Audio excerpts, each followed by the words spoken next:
ლექსებს აღარ ვწერ. დაიღალა სევდა, სევდის ხმით. ლექსებს აღარ ვწერ. ტკივილს არა. ლექსის ფერს ვიხდი. გარს მევყვებოდი, ღამეს ვტეხდი, სიზმრებს ვიწერდი. ცას უმალავდი ნატკენ მზერას ხრიდი მიწამდა. ამოეზარდა დედამიწას ლურჯი ხავერდი, როცა სხვა მხარეს, სხვა მზეებით სხვა გზას წავედი. იწურებოდა შავი მთვარე ცხელი მკათათვის, როცა ჩავხედე სულის სიღრმეს და იქ დავმთავრდი. თუ კი არ გესმის მშობლიური და არც უცხო ხმა, თუ კი ამ ყოფის ყველა დროში სხვა და უცხო ხარ, ეკო ვერ შობა შენი სიტყვის ქარში სივრცემ და მუჭში დამრთხალი ლექს მდინარე გული გიცემდა.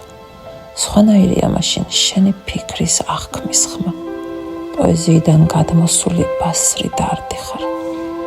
შენთვის რაც ცაზე დიდია და ღმერთზე მაღალი, წვეთავს სისხლივით, გადარჩენის ლოცვად ღაღადებს. უადგილოა ყველა მძიმე წერტილ ძახილი, უადგილოა დაფარულიც, ფარდა ახდილიც.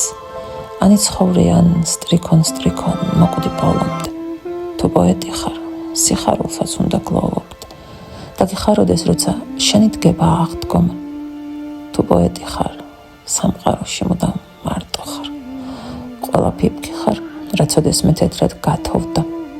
ყველა ფანტელის ხელის გულზე მშვიდი დათნობა.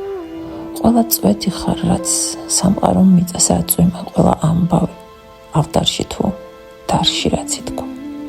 თუ პოეტი ხარ, უნდა იყო ქარიც, ბალახიც და მოყო ისი არასოდეს თვალით ნანახი, რაც არ გქონია, თითქოს თავად გადაგხდა ერთხელ და ყველა ამბავს საკუთარი სისხლიდან წერდე. თუ პოეტი ხარ, დაწერილსაც ოდესმე იწვნევ და მოუყვები წყალსააც უკვე ნალექს არ სიზმრებს.